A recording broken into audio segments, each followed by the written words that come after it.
లక్ష్యాః కాశీవరాలయః ముక్తిక్షేత్రమిదో కాశీ కాశీ సర్వాత్రైమయీ.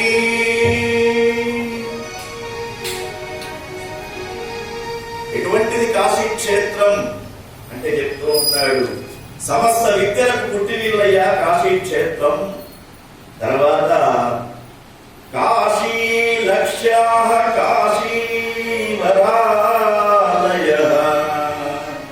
చాలా మంది అనుకుంటూ ఉన్నాం శంకరం దగ్గర ఏమున్నది బోడిద అని, కానీ కాశీలో మీరు ఉన్న తర్వాత రండి, లక్ష్మి అక్కడ స్థిర నివాసం ఏర్పరచుకున్నది కాశీ క్షేత్రంలో. లక్ష్మికి నివాస యోగ్యమైనటువంటి క్షేత్రమురా కాశీ అంతా కూడా. త్రిమూర్తి స్వరూపమైనటువంటి కాశీ, ఎక్కడ చూసినా కూడా దైవమైనటువంటి కాశీ. అటువంటి కాశీలో మరి చక్కగా కాశీ క్షేత్రాన్ని వర్ణిస్తూ ఉన్నారయ్యా. ఇంకా చెప్తూ ఉన్నాడు, సర్వలింగమయీ కాశీ సర్వతీర్థైక జన్మభూ స్వర్గాపవర్గయోదాత్రీ దృష్ట్యా దేహంత సేవితః. చెప్పాడు కాశీ ఖండంలో ఉన్నాయి ఈ శ్లోకాలు. ఏమిటి? సర్వలింగమయీ కాశీ, ఎక్కడ చూస్తే అక్కడ లింగాలే ఉన్నాయి కాశీలో. సర్వతీర్థైక జన్మభూ, మొత్తం ప్రపంచ దేశాలలో ముఖ్యంగా భారతదేశంలో ఉన్నటువంటి సర్వతీర్థాల యొక్క కలయికనే గంగా. అక్కడ ఉన్నటువంటి సర్వతీర్థాలు అక్కడ మనకు కనబడుతూ ఉన్నాయిరా. సర్వలింగమైనటువంటి ఆ సర్వతీర్థమైనటువంటి జన్మభూమి, దేహాంతరం వరకు సేవించే మోక్ష భూమిరా.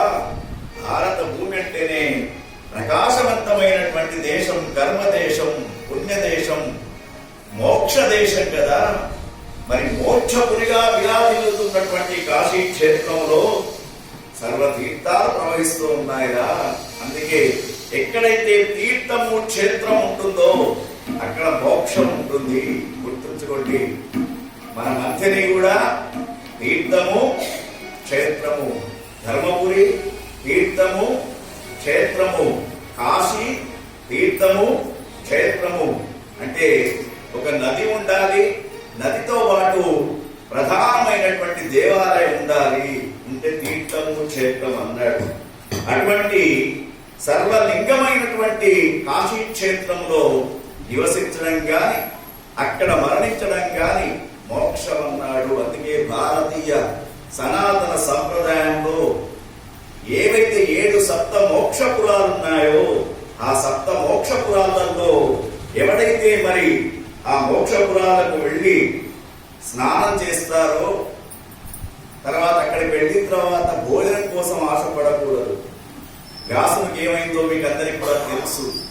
మనం అనుకుంటాం మనం భోజనం, మనం ఏమనుకుంటాం ఇంట్లో తులసి చెట్టుకు చెప్పే నీళ్లు వస్తే తులసి చెట్టు పెరుగుతున్నది, తర్వాత మనం పోస్తేనే పూల చెట్లు పెరుగుతున్నాయి, మనం పెంపుడు ఏవైతే జంతువులను పెంచుకుంటామో మనం పెడితేనే అవి పెరుగుతున్నాయి అంటూ ఉన్నాం. కానీ పరమాత్మ చెప్తూ ఉన్నాడు, అడవి పక్షులకెవ్వడారమిచ్చెను మృగజాతికెవ్వడు మేత పెట్టే వనచరాదులకు భోజనమెవ్వడిప్పించే చెట్లకెవ్వడు నీళ్లు చేతిపోసే స్త్రీల గర్భంబున శిశువు నెవ్వడు పెంచే పనులకెవ్వడు పోసే పరగ విషము మధుపాడికెవ్వడు మకరందమున విహుంచే పశులకెవ్వడు సంగే పశ్చిమ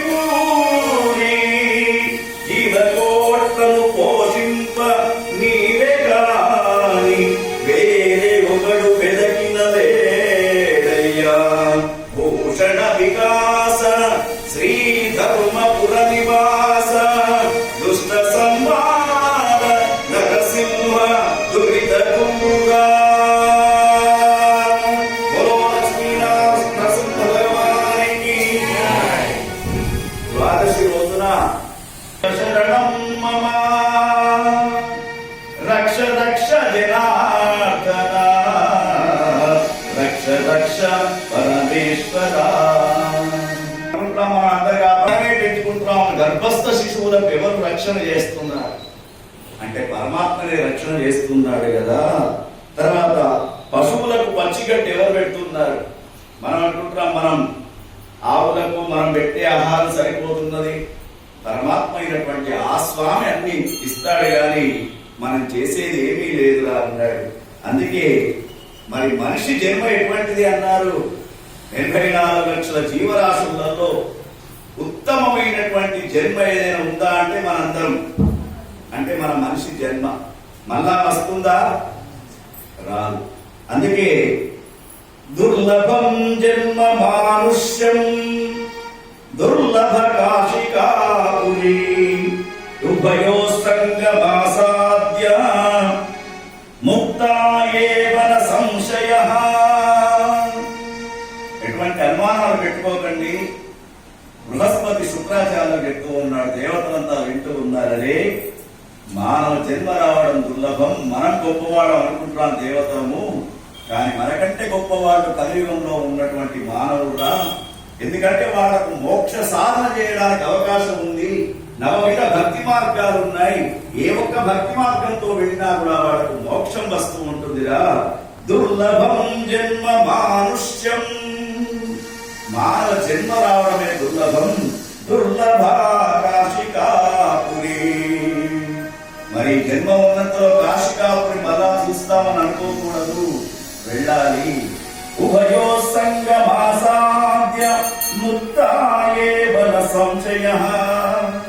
మరి ఈ రెండింటి సంగమమే నిస్సందేహంగా ముక్తి క్షేత్రం. ఏది? కాశీ క్షేత్రం రా.